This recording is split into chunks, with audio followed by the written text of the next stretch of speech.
I will show you the science of actually how the cells work, and you will have more knowledge than most doctors in the world today because they still believe in the genes.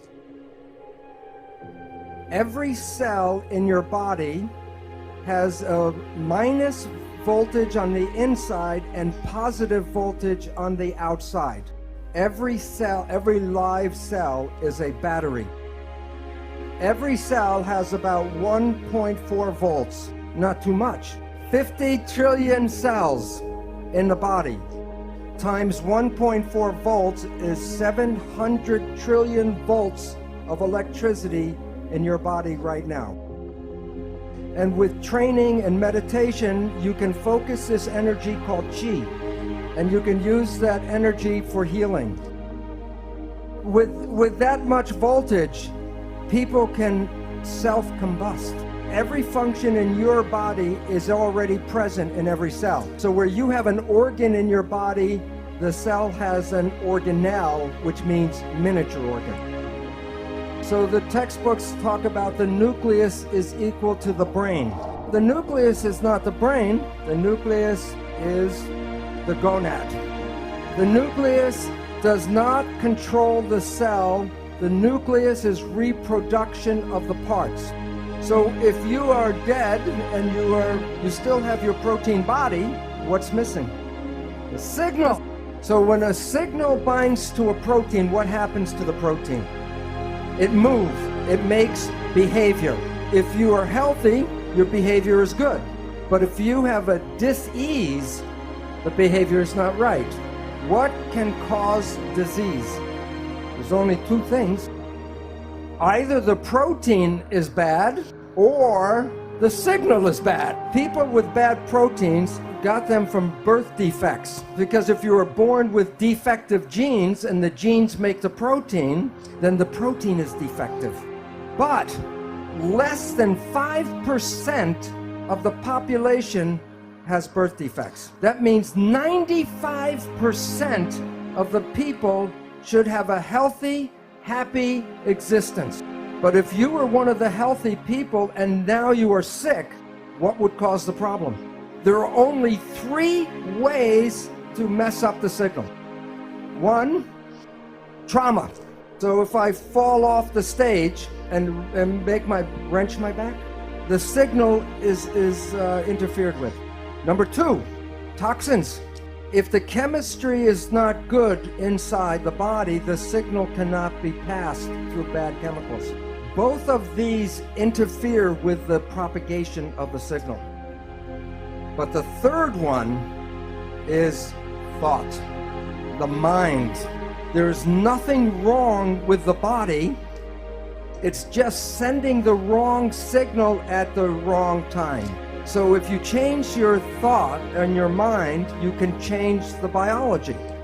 And the mind is the primary cause of illness on our planet today. What is the name of the switch that controls your biology? Perception. And why that's important is that it's you and how you see the world that controls the biology. We have been given misinformation. When people say a gene turned on and a gene turned off, it sounds like the genes make decisions. Here is the simple truth. A gene is a blueprint. The gene does no control. The gene is never on or off. The gene is red or not red. And what do you think controls the signal? Perception. You are not the victim of your genes because you control your genes. One gene blueprint, using epigenetic control, can make 30,000 different proteins from one blueprint. So you can come with good genes and then through epigenetic control create cancer, diabetes, and it has nothing to do with the genes but epigenetic control.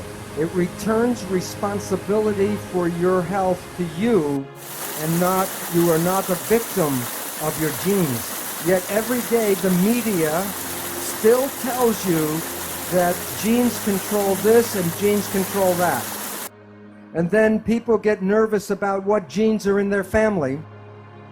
And as Greg Braden said before, if you look for the disease, you can create the disease through epigenetics. Right now, it appears that about 95% of cancer is not because of mutant genes, but because of epigenetic control.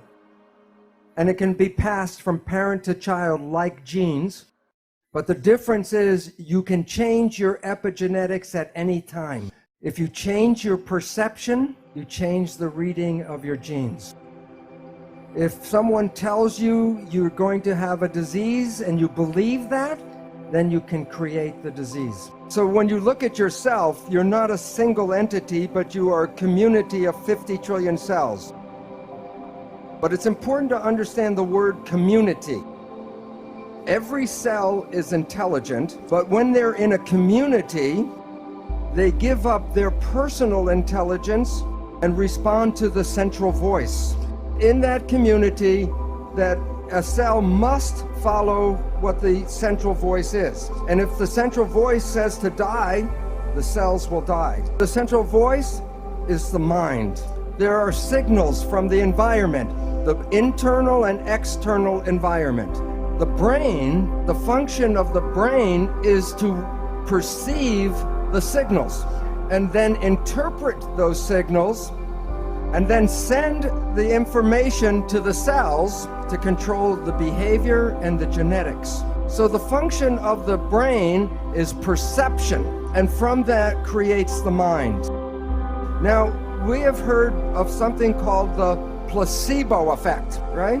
The placebo effect is when you have a very positive thought that something can heal you, even if it's a sugar pill, but you believe it's the real medicine, then you can heal yourself with that. So the pill didn't heal you, it was the thought that healed you. Statistics reveal that 1/3 of all medical healings, including surgery, are the result of the placebo effect. And this is what medicine does not tell you, is that there is negative thinking, and it's called the nocebo effect. And in the same power that positive thinking can heal you, negative thinking can kill you. Point is that negative thinking can create all the effects of chemotherapy. Now think about this. If a doctor tells you you have a disease, or the doctor tells you you're going to die, and you believe the doctor because he's the professional, the belief will give you a disease and can cause you to die. So belief becomes an important part of medicine. Now, many of you have heard about the drug Prozac. Every year, billions of dollars are spent on buying Prozac. And here's a surprise, that the Prozac is no better than a sugar pill, so that it is a placebo drug. And yet the people who take it believe in the drug so much, it makes them better. So if you believe that something is good for you, it will be good. And if you believe that it's harmful for you, it will be bad. So the question is, if we are so able to be healthy and young, why do we get sick? And one of the most important reasons is stress. And the function of the stress hormones is to take the energy of the body and get it all to run and fight. So the stress hormones will shut off the functions of things that will not be needed in fight or flight. One of the most important uses of energy in the body is the immune system. Stress hormones shut off the immune system. And the significance is every one of you right now is infected with almost all of the disease germs that humans have. Right now, if I take a blood sample, I will show you you all have viruses and bacteria and parasites. And you might say, well, if I'm infected, then why am I not sick?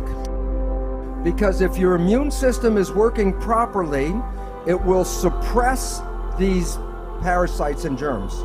But the moment you start to shut off the immune system, then these organisms begin to start growing again. So the idea that you catch a disease is not really true. You already have the disease.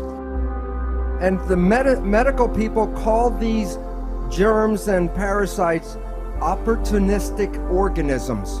So if you are under stress and you shut off the immune system, then you give these organisms the opportunity to then make the disease. And yet when we get some of these diseases, we go to the medical doctor and they give us drugs to kill the germs and the bacteria. Well, this is very helpful if the disease is going very quickly.